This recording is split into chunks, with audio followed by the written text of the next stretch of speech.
Moi je suis le professeur Boucar Diouf, responsable de la chaire de néphrologie de l'université Cheikh Anta Diop de Dakar. On me demande pourquoi la médecine. En fait, je crois que la médecine, je l'ai eue très tôt. J'ai eu très tôt la vocation. Parce que depuis les études secondaires, donc le lycée, j'avais opté de faire la néphrologie, à tel point que c'est mon professeur de physique et celui de sciences naturelles qui m'ont orienté, parce qu'on voulait m'amener vers les mathématiques, et on m'a orienté vers les sciences de la vie. C'est comme ça que j'ai choisi la médecine. Par contre, la néphrologie, j'allais dire, c'est par hasard. Et j'allais dire indirectement aussi, c'est dû à l'école de Jean Hambourger et au Maroc. Parce que donc j'ai fait ma médecine, j'ai passé mon concours d'internat et j'ai commencé mes études d'interne en tant que gastro-entérologue. Et puis le Maroc nous a invités à un cours supérieur de néphrologie. Comme il n'y avait pas de néphrologue à Dakar, et donc j'ai été désigné pour aller participer à ce cours. Et c'est à ce cours que j'ai rencontré les grands maîtres de la néphrologie de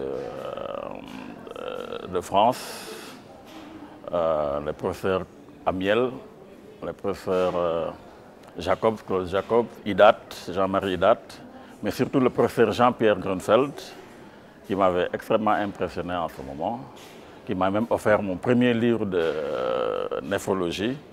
Et dès que je suis revenu à Dakar, j'ai dit, bon, maintenant je fais la néphrologie. Et voilà comment je suis devenu néphrologue. Par la suite aussi, ça a continué parce qu'une infirmière de Necker est venue monter le centre d'hémodialyse de Dakar avec le docteur Mann, aussi de Necker, donc toujours l'école de Necker. Et à la suite de ça, j'ai obtenu une bourse de la coopération française pour venir faire ma spécialité. C'était en 1988, faire ma spécialité à l'hôpital Necker de Paris, donc à l'université René Descartes, à l'université de Paris. Donc voilà comment je suis devenu néphrologue. J'ai terminé ma néphrologie en 1992, donc à Necker, et j'étais le premier néphrologue formé à Dakar. Non, je crois, parce que j'ai trouvé beaucoup de bonheur à la néphrologie. D'abord, comme j'ai dit, à Necker, j'ai été vraiment accueilli à bras ouverts. Et mieux, à mon retour, nous avons créé un jumelage entre le service du professeur Grunfeld et mon service, ce qui m'a permis de, j'allais dire, transposer l'école de Necker au Sénégal et de former très vite d'autres néphrologues. C'est ainsi qu'actuellement, par exemple, j'ai un autre professeur agrégé avec moi, j'ai un maître assistant, j'ai au moins 3 assistants, mais surtout ce qui est important, nous avons ouvert à Dakar une formation de spécialité en néphrologie qui accueille actuellement presque au moins 13 pays différents, de l'Afrique subsaharienne surtout, mais aussi du Maroc et de Tunisie. Et donc, vraiment, je n'ai que des amis en néphrologie partout dans le monde. Je ne sais pas comment sont les autres disciplines, mais la néphrologie est une vraie famille. Donc, partout où on va, dans n'importe quel pays, on est, j'allais dire, accueilli à bras ouverts. Donc, je crois que pour ce qui est de la néphrologie, je recommencerai.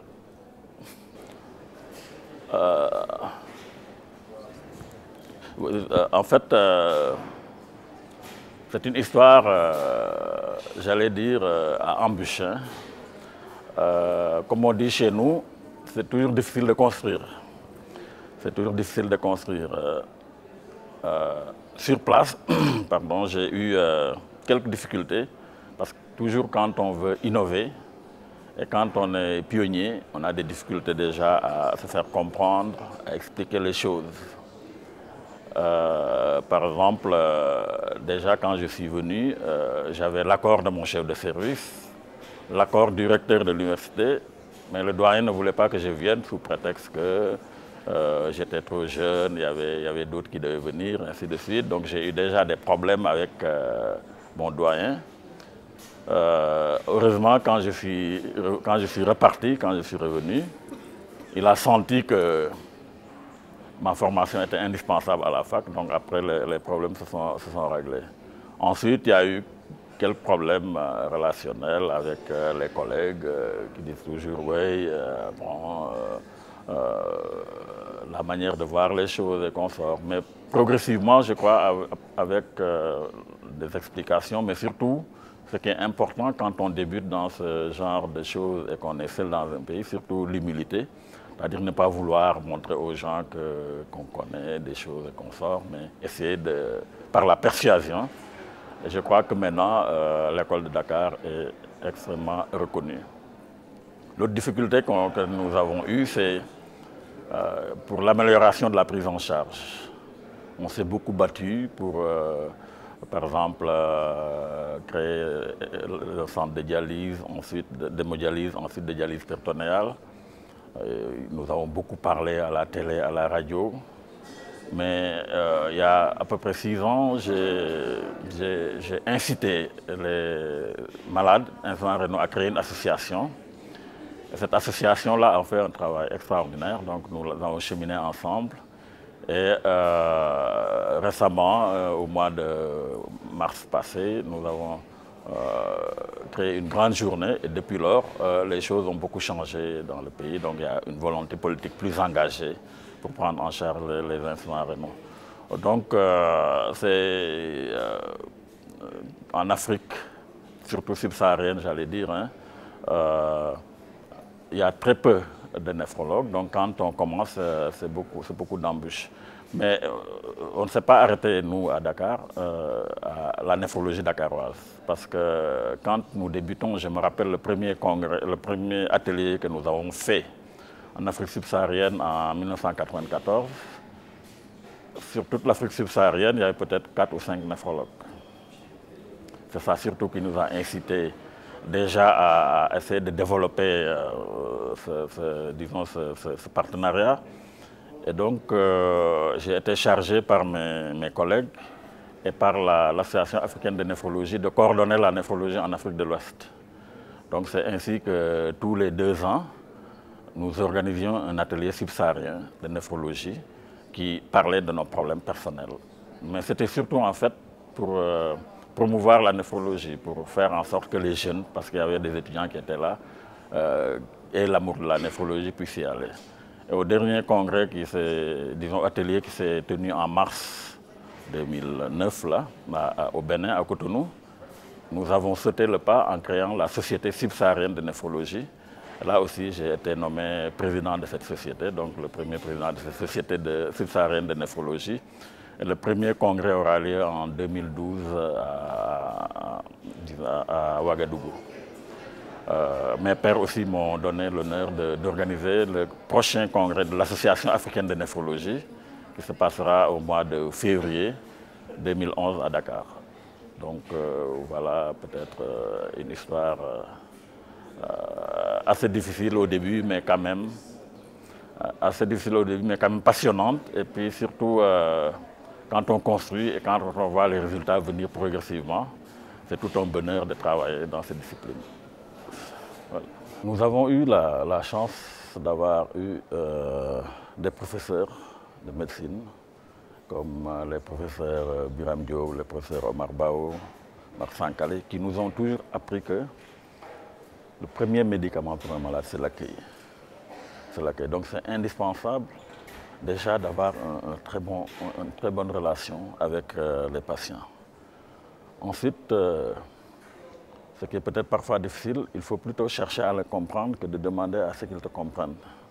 Et ça, c'est extrêmement important. Il faut pouvoir, et puis chaque malade est particulier aussi, il faut pouvoir avoir un peu de psychologie pour pouvoir prendre un malade comme il vient et pouvoir entrer dans son monde en quelque sorte. Ça permet d'avoir une très bonne relation avec les malades. Parce que, surtout en néphrologie, où c'est une maladie chronique. Parce que le problème qu'on a en Afrique, c'est que les gens ne peuvent pas comprendre une maladie chronique. Une maladie, ça guérit ou ça ne guérit pas. Et comme il y a une médecine parallèle que nous appelons chez nous la médecine traditionnelle, et qui nous fait d'ailleurs beaucoup de tort à nos néphrologues, parce que les produits traditionnels sont toxiques quand le rein ne fonctionne pas bien. Et donc, il faut à chaque fois essayer d'expliquer. Mais il faut réexpliquer, parce qu'une fois que vous dites à votre patient, je ne peux pas vous guérir, il faut prendre les médicaments tout le temps, c'est le meilleur moyen de l'envoyer chez le guérisseur. Parce qu'il dira, bon, lui, et le guérisseur lui dira, je peux vous soigner, même s'il ne peut pas. Et c'est ça les difficultés qu'on a en Afrique. Donc, il faut pouvoir tenir la distance entre les deux pour ne pas envoyer le malade directement chez le guérisseur avec les conséquences que cela peut être. Bon, ça, c'est la relation directe entre le médecin et le malade qui est importante, qui est faite de dialogue permanent. Je crois qu'une consultation de 5 minutes, ça n'a pas de sens. Une consultation, en tout cas une première consultation, le minimum c'est 15 minutes. Il faut se donner le temps de comprendre, de connaître le malade un temps soit peu. Par contre, pour l'association, ce qui m'avait incité à la créer, c'est que, bon, quand je suis arrivé en 92, il y avait un embryon d'association, mais c'était une association qui s'occupait de la gestion de l'argent, qui revenait, disons, qui rapportait le centre d'hémodialyse, donc qui devait être fonctionnel. Il ne devait pas avoir de retard de paiement, des trucs comme ça. Donc c'était difficile de faire du social avec. Donc j'avais proposé donc, aux malades de faire une association qui leur est propre, qui leur permettrait, avec les fonds qu'ils auront eus, d'acheter des médicaments s'ils veulent, de subventionner un centre s'ils veulent, ainsi de suite. Et c'est comme ça que c'est né. Mais ce qui s'est passé récemment, c'est qu'il y a un bureau extrêmement dynamique, donc, au nouveau bureau, vraiment qui ont fait un travail extraordinaire au niveau des autorités, au niveau du Premier ministre, pas encore du Président, mais du Premier ministre, au niveau de l'Assemblée nationale, au niveau du Sénat, à tel point que vraiment les choses ont beaucoup avancé, en tout cas pour ce qui est de la prise en charge des malades. Là, c'est un peu plus complexe, parce que l'amitié ne se décrète pas. C'est pourquoi j'avais dit que les malades, chaque malade est particulier. Donc, il y en a qui accepteront facilement l'amitié, et donc avec lesquels on pourra lier de l'amitié. Mais ce qui est important, ce n'est pas en tant que tel l'amitié, parce que ça, c'est peut-être une autre dimension. Mais ce qui est important, c'est plutôt la compréhension mutuelle, pouvoir comprendre ses problèmes et pouvoir les prendre en charge dans toute la dimension. Il m'arrive facilement en consultation de parler plutôt des problèmes de famille du malade plutôt que de ses problèmes médicaux, parce qu'en fait, les deux sont liés.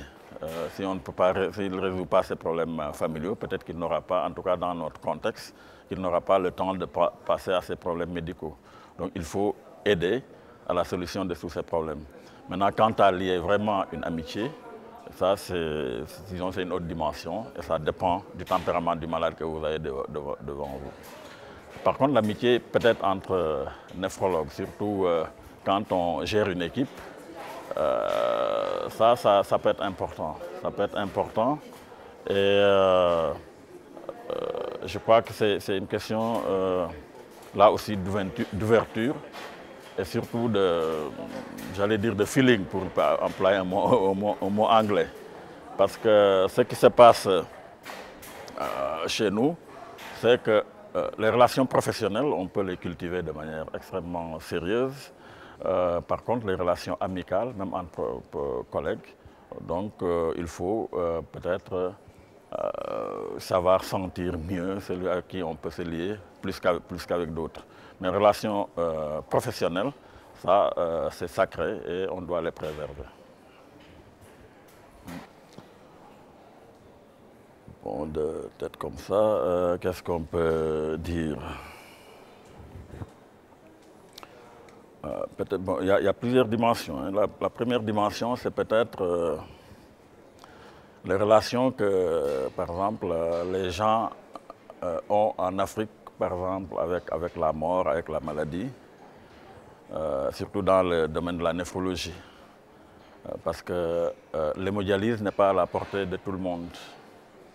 Et l'hémodialyse est chère. Donc ce qu'on a l'habitude de dire chez nous, c'est qu'habituellement, surtout dans le contexte actuel où ce n'est pas pris en charge, c'est les malades qui payent. L'hémodialyse va ruiner le malade, ruiner sa famille et peut-être tuer le malade après. Donc il arrive des personnes lucides, on en a eu 2 ou 3, dont une infirmière, un infirmier, à qui on a dit, vous avez une insuffisance rénale chronique, vous devez être dialysé, sinon ça ne va pas, sinon ça n'ira pas. Ils ont choisi de manière consciente. L'un avait autour de 50 ans, l'autre peut-être 55, donc relativement jeune. Ils avaient choisi de dire, bon, moi, ce n'est pas nécessaire que vous me dialysiez. Je préfère affronter la mort directement. Je ne veux pas laisser la pauvreté à mes enfants. Ça, c'est une autre relation peut-être que, en tout cas l'Africain, le Sénégalais avec la mort. Parce que dans leur philosophie, dans leur, j'allais dire cosmogonie, ils croient que c'est juste un changement d'état, donc il n'y a pas de quoi avoir peur de la mort. Bon, il ne faut pas se suicider parce qu'on ne détient pas sa propre vie, donc on ne doit pas mettre fin à sa vie. Mais quand la mort arrive, il faut l'accepter, comme on accepte la naissance. Donc ça, c'est peut-être quelque chose d'assez particulier qu'on peut raconter disons, sur les patients. Par contre, vous aviez parlé d'amitié et de relations entre médecins tout à l'heure. Peut-être une anecdote, mais ça, c'est presque personnel. Parce que vous savez, on dit chez nous que les cordonniers sont les plus mal chaussés. Donc souvent, on demande aux patients, même aux personnes qu'on rencontre, il faut faire votre bilan annuel et consorts. Il se trouve que, par exemple, moi, je suis resté, je ne sais pas, presque 5-6 ans. Je n'avais pas fait de bilan. Et puis un jour, c'est mon assistant qui est venu, il m'a dit, professeur, quel est votre numéro de matricule pour qu'on puisse avoir une prise en charge? Je lui ai donné. Il a établi un bulletin d'analyse. Pour le bilan, il m'a dit, il faut que je vous oblige à faire vos analyses parce que ce n'est pas bon, il faut que... Vous voyez, donc c'était vraiment extrêmement intéressant cette chose-là, parce que ça prouve vraiment les relations qu'il y a de sympathie entre collègues. Donc voilà peut-être des histoires qui sont un peu des aspects peut-être de l'amitié entre Africains. Oui, on peut y aller. Enfin, les premières dialyses datent de 87. Ils étaient très héroïques. Hein. Bon, on arrivait déjà quand même à mettre les cathéters. Ça ne posait pas de gros problèmes. On avait aussi pris un peu le devant en formant un chirurgien qui était chirurgien digestif d'ailleurs à la confection de fistules chez le professeur Bourkelot. Mais on avait les bonnes vieilles machines là, je ne sais pas, qu'on appelait les 4215 qui étaient fabriquées par Altine, où tout était mécanique. Donc il fallait prendre le poids du malade, calculer le poids sec, et puis prendre les manettes maintenant, régler aux manettes avec le bicarbonate. Mais moi je les aimais bien ces machines-là, que j'appelais les grand-mères, parce qu'elles ne tombaient jamais en panne. Elles ne tombaient jamais en panne. Le seul défaut, c'est que c'était de l'acétate, donc avec les problèmes que vous connaissez, quand les malades ne toléraient pas, les dialyses étaient extrêmement difficiles. Donc voilà les premières dialyses que nous avons faites. Nous avions la chance quand même d'avoir une infirmière très expérimentée qui était à Dakar, ce qui a fait qu'il y a beaucoup de déboires qu'on n'a pas pu avoir. Mais c'était vraiment très amusant et parfois je regrette cette époque-là où tout était, en tout cas au moins on utilisait son cerveau pour traiter les malades. Et quand il y avait des problèmes, on savait où il y avait le problème parce que c'est nous qui l'avions créé. Maintenant, tout est électronique, il suffit de toucher un bouton. Donc, c'est un peu plus facile maintenant. Donc, voilà l'histoire de nos premières dialyses à Dakar. La première dialyse, c'était une insuffisance rénale aiguë en fait, qui venait de l'hôpital principal. Et puis le deuxième, c'était dans la foulée en 87. C'était un homme qui présentait une néphropathie diabétique, comme vous voyez. Donc ça date déjà de très longtemps, ces problèmes-là.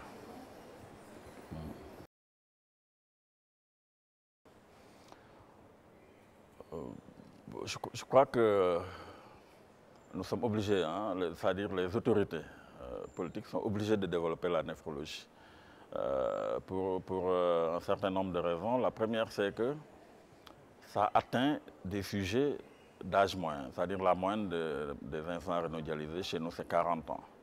40 ans, 45 ans, donc c'est des gens en pleine activité physique, c'est des fonctionnaires, c'est des cadres, c'est des jeunes garçons, des jeunes filles. Et on ne peut pas, un pays ne peut pas laisser, disons, des gens fonctionnels dans son pays mourir sans rien faire. Donc, ils sont obligés de faire quelque chose. Et là, je suis optimiste parce que avant, jusqu'en 2009, là, il y avait des centres que dans Dakar, c'est-à-dire dans la capitale. Et l'État a décidé en 2010 de mettre un autre centre à Dakar, toujours public, et 5 centres dans 5 villes différentes dans le pays. Et chaque année, ils veulent améliorer. Donc ça, c'est la première chose. Donc au point de vue déjà de la volonté politique, je crois que le saut est fait. Le saut est fait et j'ai grand espoir que ça va continuer à se faire. Au point de vue de la formation, nous formons des néphrologues et dans le cursus, ils ont 1 an de libre qu'ils peuvent passer dans un pays de leur choix. Et en général, ils viennent tous en France, donc faire une formation complémentaire. Donc les études durent 4 ans, dont 1 année en France, ce qui fait que je crois qu'ils ont une formation quand même relativement complète. Nous formons aussi des techniciens supérieurs, ce que nous appelons chez nous des techniciens supérieurs, qui sont des infirmiers spécialisés, qui sont formés non seulement en néphrologie pour le débrouillage des maladies, mais qui sont formés aussi en santé publique et en technique d'épuration extrarénale en transplantation. Donc ces infirmiers pourront servir pour prendre en charge les centres de dialyse éventuellement qui seront dans les régions, mais ils pourront servir aussi pour ce que nous appelons chez nous des sentinelles épidémiologiques. C'est-à-dire qu'ils pourront être affectés dans différentes régions et ça nous permettra de pouvoir faire un registre en réunissant toutes les informations que nous aurons entre les différentes régions, de faire un registre pour pouvoir savoir exactement ce qui se passe dans le pays. Donc, pour le Sénégal en tout cas, au rythme où vont les choses actuellement, j'ai grand espoir que les choses s'amélioreront. Le Maroc et le Sénégal, c'est un long passé d'amour. C'est extraordinaire parce que les relations entre le Maroc et le Sénégal sont très spécifiques alors qu'ils n'ont pas la frontière commune. Il y a la Mauritanie entre le Maroc et le Sénégal. Parce que ce qu'on voit souvent dans les relations entre les pays et les peuples, c'est soit les politiciens qui font les relations, les peuples ne sont pas d'accord, ou les peuples font les relations, les politiques ne sont pas d'accord. Mais entre le Sénégal et le Maroc, autant au niveau politique qu'au niveau des peuples, j'allais dire c'est presque le même peuple. À tel point que, donc, comme j'ai dit, une histoire ancienne, c'est du temps de notre premier président Léopold Sédar Senghor, qui était poète et membre de l'Académie française, et Hassan II. Donc ils avaient signé un contrat qui fait que les étudiants marocains, entre autres, il y a d'autres clauses, mais les étudiants sénégalais ont les mêmes droits au Maroc que les Marocains, et les étudiants marocains ont les mêmes droits au Sénégal que les Sénégalais. Ce qui fait que, j'allais dire, que bon, c'est l'école de Hamburger peut-être qui a fortifié la néphrologie au Sénégal, mais notre néphrologie est née au Maroc. Parce que comme je vous ai dit tout à l'heure, c'est en 1987 où je suis allé suivre un cours international organisé par Balafresh et Zeid à Rabat, que je suis devenu néphrologue. Mes deux associés directs, le docteur Abdounian et El Hadj Farika, ont été formés, l'un à Casa, l'autre à Rabat. Et quand nous avons créé notre spécialité, 60% de nos étudiants sont des Marocains, parce que comme ils ont des facilités à venir s'inscrire chez nous, donc ils sont les bienvenus, et 60% des Marocains sont des étudiants de notre CS, sont des Marocains. Ça, c'est une chose. La deuxième chose, c'est que nous avons gardé des relations d'amitié extraordinaires avec les deux équipes, que ce soit de Casa avec Naïma Oujdoun, que j'ai vu là, que ce soit avec l'équipe disons, Rabat plutôt avec Naïma Oujdoun, et l'équipe de Casa avec Ben Younes et Ben Ganem, qui sont vraiment nos amis et nos collaborateurs, qui nous soutiennent sur beaucoup de choses. Donc c'est une histoire passionnante, parce que comme nous avons dit tout à l'heure, la néphrologie c'est une ouverture. C'est l'ouverture. Le Maroc donc nous a aidés dans la formation de base sur beaucoup de points. Et on continue les relations. Et puis d'autre part, c'est la Tunisie qui nous a aidés à mettre en place notre dialyse péritonéale en 2004. Donc vous voyez qu'il y a les relations nord-sud avec l'école de Hamburger, mais il y a aussi la relation sud-sud avec le Maroc et la Tunisie. Vous avez dit que le Sénégal est tout à fait particulier dans le panorama de l'Afrique. Oui, bon, j'espère que je ne vais pas faire des jaloux, hein, parce que j'ai des amis des autres pays. Mais en fait, je crois que nous avons eu la chance d'avoir eu un premier président, d'abord réunificateur, donc qui a pu créer une nation, parce que c'est l'un des rares pays en Afrique où on ne parle jamais d'ethnie, on ne parle pas de religion. Le premier cardinal sénégalais qui s'appelait Hyacinthe Thiandoum, donc catholique, son bâton de cardinal a été payé par ses cousins musulmans qui l'ont acheté. Ça, c'est un premier aspect. À Noël, que ce soit les catholiques ou les musulmans, tout le monde donne des cadeaux à ses enfants.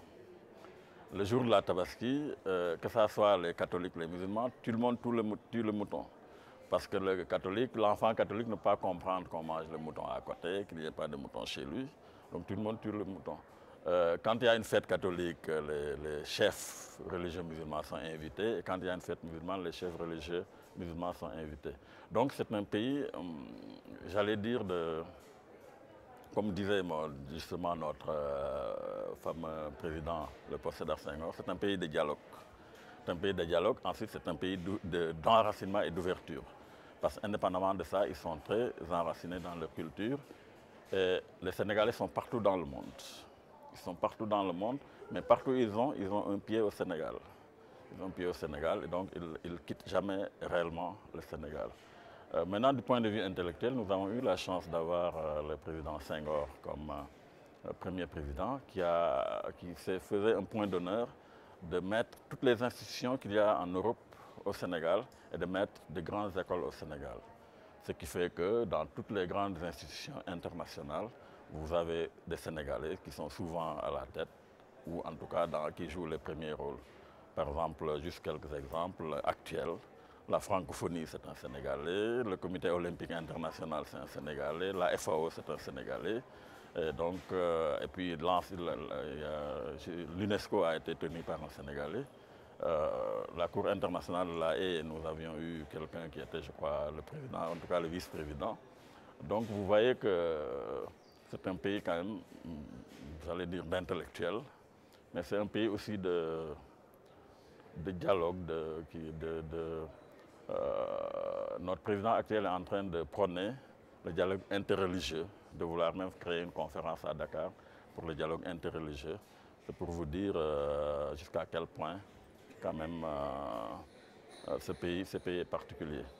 Il est d'autant plus particulier qu'il a eu pendant les indépendances, et peut-être c'était ça un peu notre chance, parce qu'on était entouré des révolutionnaires entre guillemets. Parce que au début des indépendances, vous aviez la Guinée avec Sékou Touré, vous aviez la guerre au sud avec la Guinée-Bissau, la Mauritanie venait d'être créée, nous avons eu des différents territoriaux avec le Mali, parce qu'au début le Mali et le Sénégal étaient un même pays, hein, au début des indépendances. Ça a duré 3 ans et puis ça a cassé. Donc à cause de cet isolement relatif, le Sénégal s'est tourné vers l'Europe et vraiment avec beaucoup de bonheur, en tout cas du point de vue de l'éducation et de la culture. Ouais, je crois que il y a pas mal de poésie, mais surtout peut-être de l'art. Il y a pas mal de poésie, surtout dans les travaux de nos maîtres, mais surtout de l'art, parce que je crois que vous avez vu l'un des tableaux ici, les calculs rénaux.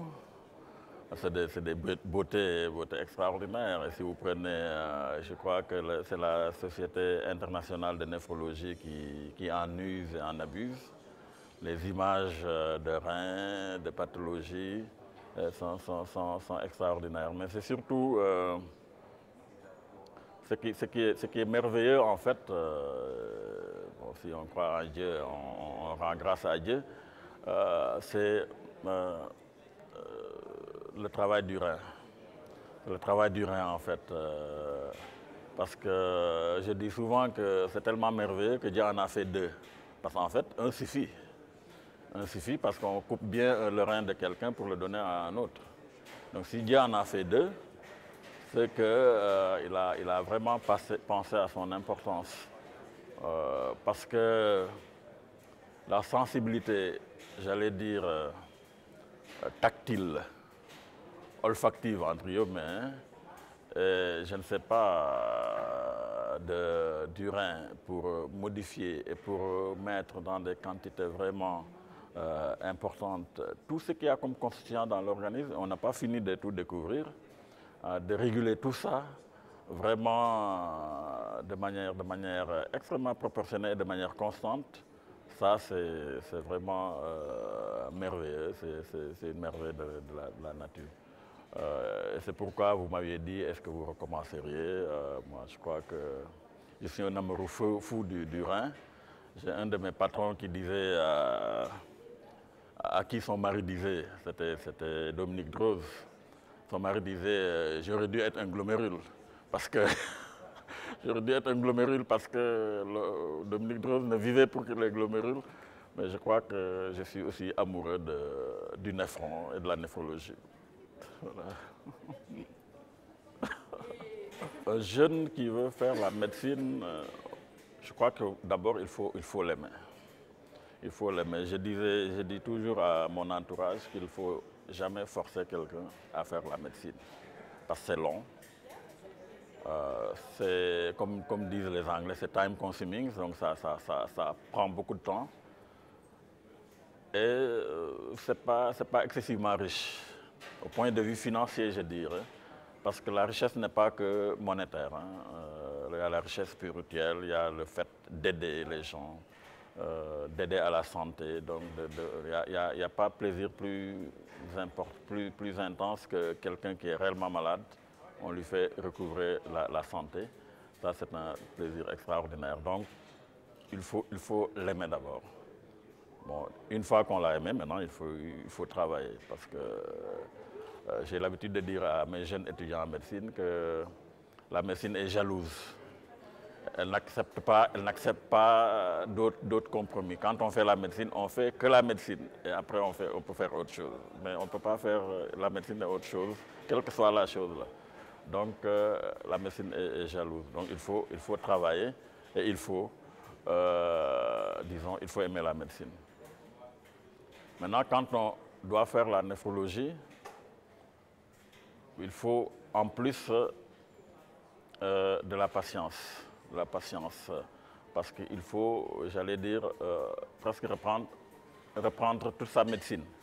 Il faut reprendre toute sa médecine parce que vous devez réapprendre la physiologie, la physiopathologie, l'anapathie avant de débuter la médecine. La médecine est d'abord fondamentale, c'est à la limite entre la biologie et la médecine clinique. Donc il faut de la patience, il faut de la persévérance. Et puis le reste vient tout seul, hein, parce que si on a déjà fait la médecine, c'est qu'on a fini sa médecine, c'est qu'on est compétent. Donc refaire la néphrologie avec de la patience et disons, de la persévérance, on y arrive. Voilà. Merci.